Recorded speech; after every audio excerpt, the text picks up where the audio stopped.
Dan alhamdulillah sebenarnya Malaysia, Sabah dan Labuan masih bebas rabies.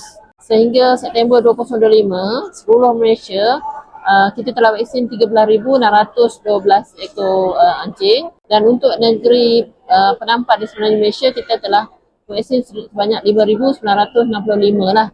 Dan ini melibatkan negeri-negeri penampan iaitu di Kelantan, Kedah, Perlis dan Utara Perak.